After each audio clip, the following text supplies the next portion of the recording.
déjà avec du président, puisqu'il y a des choses que moi je ne pouvais pas approuver. Mais la goutte qui a fait déborder le vase, c'était l'autorisation de l'entrée des troupes rwandaises sur le territoire congolais pour faire la paix.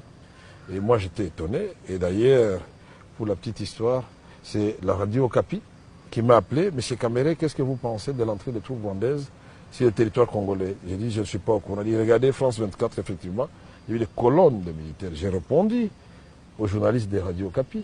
Je lui ai dit... Ma réaction d'abord, c'est l'étonnement. Je n'ai jamais été informé de quoi que ce soit sur l'entrée éventuelle des troupes rwandaises sur le territoire congolais. Au terme de notre constitution, toute intervention armée extérieure sur le territoire congolais doit requérir l'avis, l'autorisation de l'Assemblée nationale. Surtout qu'il s'agit d'un pays qui nous avait agressés.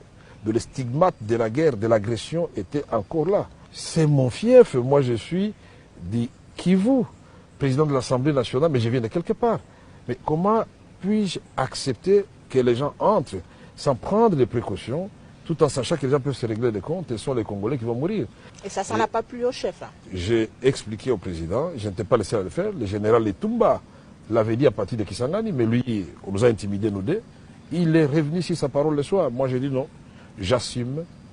Et le président m'a dit, bon, si vous assumez, alors nous travaillerons plus ensemble, je suis d'accord. Il dit, vous démissionnez tous, je dis non. Vous devez attendre la rentrée parlementaire. Puis c'était exactement le 19 janvier 2009. J'ai dit, Monsieur le Président, vous devez patienter jusqu'au 16 mars 2009 parce que je dois déposer mon tablier de la même façon que j'avais été élu, c'est-à-dire par mes pairs et devant mes pairs. Trop de pression sur vous? Il n'y a pas eu de pression pour que... Pour que vous puissiez démissionner? Non, pour que je puisse me le dire, puisque le président ne voulait pas se séparer de moi. Non, ça, il faut dire la vérité. Mais moi, j'ai gardé mes convictions, je les ai assumées. Je savais que j'allais devenir chômeur. Je savais que du jour au lendemain, je n'aurais plus de gyrophares, je n'aurais plus de militaires. Et je l'avais dit d'ailleurs à ma femme, à mes enfants, je l'ai répété à mes collaborateurs à l'Assemblée nationale. Quand vous êtes élu et promis à des hautes fonctions, il faut préparer déjà le départ puisque vous allez redevenir un citoyen normal. Et donc voilà, finalement,